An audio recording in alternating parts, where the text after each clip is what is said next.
এই শীতের ঠান্ডায় যখন একদমই রান্না করতে ইচ্ছা করবে না অথচ টেস্টি কিছু খেতে মন যাবে, তখন কিন্তু আপনারা এই রেসিপিটি বানিয়ে নিতে পারেন। নানা রকম সবজি আর অল্প একটু পাস্তা দিয়ে এই পাস্তা স্যুপটা খেতে কিন্তু দারুণ লাগবে। ডিনারে যদি এক বাটি এরকম গরম গরম পাস্তা স্যুপ থাকে তাহলে ডিনার কিন্তু একদম জমে যাবে।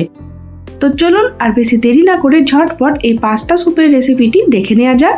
আর আমার ভিডিও যদি আপনাদের ভালো লেগে থাকে তাহলে অবশ্যই আমার চ্যানেলটি সাবস্ক্রাইব করে আমার পাশে থাকবেন। আমি দুদিন অন্তর নতুন নতুন রান্নার ভিডিও আমার চ্যানেলে পোস্ট করে থাকি।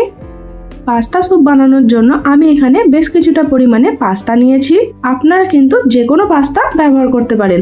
আর নিয়েছি কিছুটা পরিমাণে সবজি, গাজর, ক্যাপসিকাম, বিনস, পেঁয়াজ পাতা আর বাঁধাকপি। এই সব সবজিগুলোই কিন্তু একটু ছোট ছোট করে কেটে খুব ভালো করে ধুয়ে পরিষ্কার করে নিয়েছি।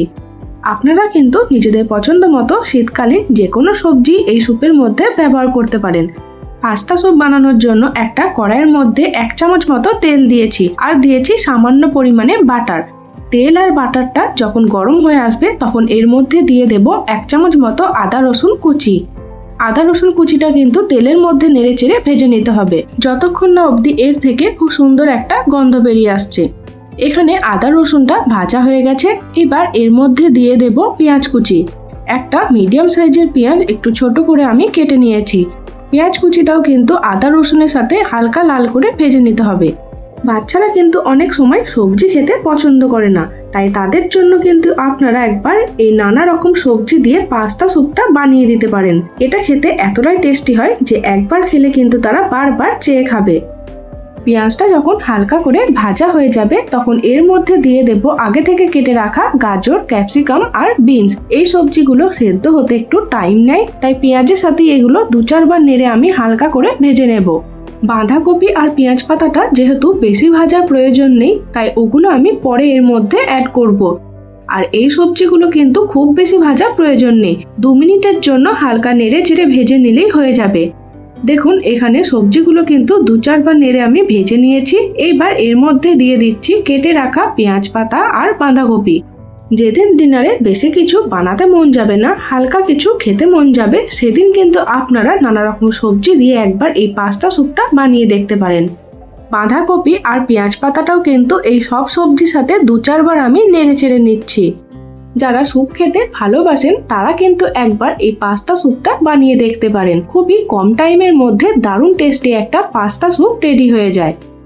দেখুন এখানে বাঁধাকপি আর পেঁয়াজ পাতাটা কিন্তু 2-4 বার নেড়ে চেড়ে নিয়ে আমি ভেজে নিয়েছি। এবার এর মধ্যে দিয়ে দিচ্ছি 4 বাটি মতো জল। স্যুপের গ্রেভিটা আপনারা যেমন রাখতে চান সেই অনুযায়ী কিন্তু এর মধ্যে জলটা অ্যাড করতে পারেন। আমি এখানে 4 বাটি মতো জল দিয়েছি। যেহেতু পাস্তাটা এই স্যুপের মধ্যেই সেদ্ধ হবে তাই জলটা কিন্তু বেশি পরিমাণে দিতে হবে। পরে কিন্তু আমি এর মধ্যে আরো 1 বাটি মতো জল অ্যাড করেছিলাম, কারণ পাস্তাগুলো সেদ্ধ হওয়ার সময় কিন্তু অনেকটাই জল টেনে নিয়েছে। এইবার এর মধ্যে দিয়ে দেব 2 চামচ মতো টমেটো সস, 2 চামচ মতো গ্রিন চিলি সস আর 1 চামচ মতো dark soya sauce. Tomato sauce আর সয়া সস কিন্তু ব্যবহার করতে হবে, তাই আপনারা কিন্তু এই দুটো স্কিপ করবেন না। এছাড়া যে কোনো সস কিন্তু এর মধ্যে অ্যাড করতে পারেন।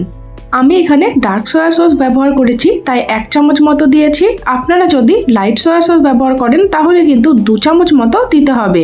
আর দিয়ে দেব স্বাদ মতো নুন, 1/2 চামচ মতো কাশ্মীরি লঙ্কার গুঁড়ো। এর ফলে কিন্তু স্যুপটা দেখতে ভালো লাগবে, তাই আমি এখানে 1/2 চামচ মতো কাশ্মীরি লঙ্কার গুঁড়ো ব্যবহার করেছি। আর দিয়ে দেব 1 চামচ মতো ম্যাজিক মশলা আর 1 থেকে 2 চামচ মতো গোলমরিচের গুঁড়ো। যে পাস্তাটা আমি নিয়েছিলাম সেই পাস্তাটাও কিন্তু আমি এই সময় দিয়ে দেব। এই সব উপকরণ কিন্তু খুব ভালো করে নেড়ে চেড়ে মিশিয়ে নিতে হবে যতক্ষণ না স্যুপের গ্রেভিটা ফুটে আসছে। যখন স্যুপটা ফুটে আসবে তখন ঢাকা দিয়ে আমি প্রায় 10 থেকে 15 মিনিটের জন্য রান্না করে নেব, যাতে পাস্তা আর সব সবজিগুলো খুব ভালো করে সেদ্ধ হয়ে যায়। যতক্ষণে স্যুপটা রান্না হচ্ছে ততক্ষণে একটা কর্নফ্লাওয়ারের ঘোল আমরা বানিয়ে নেব। তার জন্য একটা বাটির মধ্যে নিয়েছি 1/2 কাপ মতো দুধ। দুধের মধ্যে দিয়ে দিলাম ছোট চামচে 2 চামচ মতো কর্নফ্লাওয়ার। দুধের সাথে কর্নফ্লাওয়ারটা কিন্তু খুব ভালো করে মিশিয়ে নিতে হবে। আপনারা চাইলে দুধের পরিবর্তে কিন্তু জলও ব্যবহার করতে পারেন। এই কর্নফ্লাওয়ার দেওয়ার ফলে কিন্তু স্যুপটার মধ্যে একটা থিকনেস আসবে, তার জন্যই আমি এখানে কর্নফ্লাওয়ার ব্যবহার করেছি। 15 মিনিট পর ঢাকাটা খুলে দিলাম। দেখুন স্যুপ কিন্তু আমাদের রেডি হয়ে এসেছে। এর মধ্যে দুধ আর কর্নফ্লাওয়ারের ঘোলটা আমি দিয়ে দিচ্ছি। কর্নফ্লাওয়ারের ঘোলটা দেওয়ার পর স্যুপের সাথে খুব ভালো করে নেড়ে চেড়ে মিশিয়ে নিতে হবে। আর 2 থেকে 3 মিনিটের জন্য রান্না করে নিলেই কিন্তু আমাদের দারুণ স্বাদের পাস্তা স্যুপ একদম রেডি হয়ে যাবে। এখানে পাস্তা আর সব সবজিগুলো কিন্তু খুব ভালো করে সেদ্ধ হয়ে গেছে। এই পাস্তা স্যুপটা যাতে একটু হেলদি হয় তার জন্য আমি এখানে কোনো রকম ময়দার পাস্তা ব্যবহার করিনি। এই পাস্তাগুলো কিন্তু সুজির পাস্তা। দেখুন আমাদের দুর্দান্ত স্বাদের পাস্তা স্যুপ কিন্তু একদম রেডি হয়ে গেছে। এবার একটা বোলের মধ্যে আমি গরম গরম এই পাস্তা স্যুপটা পরিবেশন করে নিচ্ছি। শীতের ঠান্ডায় এইরকম সবজিওয়ালা গরম গরম এক বাটি যদি পাস্তা স্যুপ থাকে তাহলে ডিনার কিন্তু একদম জমে যাবে।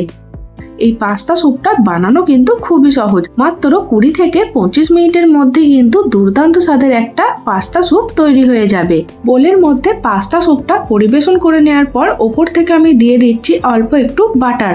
এই পাস্তা স্যুপটার মধ্যে অল্প একটু বাটার দিয়ে খেলে কিন্তু এর টেস্ট আরো বেশি ভালো লাগে। আপনারা অবশ্যই একবার এইভাবে পাস্তা স্যুপটা বাড়িতে ট্রাই করবেন। সন্ধেবেলায় ছোটখাটো খিদের জন্য হোক অথবা ডিনার, যে কোনো টাইমে কিন্তু আপনারা এই পাস্তা স্যুপটা বানিয়ে নিতে পারবেন। বাচ্চাদের টিফিনের জন্য কিন্তু আপনারা একবার এই পাস্তা স্যুপটা বানিয়ে দিতে পারেন। তাহলে আর একদম বেশি দেরি না করে আজই বানিয়ে নিন এই দারুণ স্বাদের পাস্তা স্যুপ। তো আমার এই দুর্দান্ত স্বাদের হেলদি অ্যান্ড টেস্টি পাস্তা স্যুপের রেসিপি আপনাদের কেমন লাগলো কমেন্ট বক্সে জানাতে ভুলবেন না। আর আমার ভিডিও যদি আপনাদের ভালো লেগে থাকে তাহলে অবশ্যই আমার চ্যানেলটি সাবস্ক্রাইব করে আমার পাশে থাকবেন।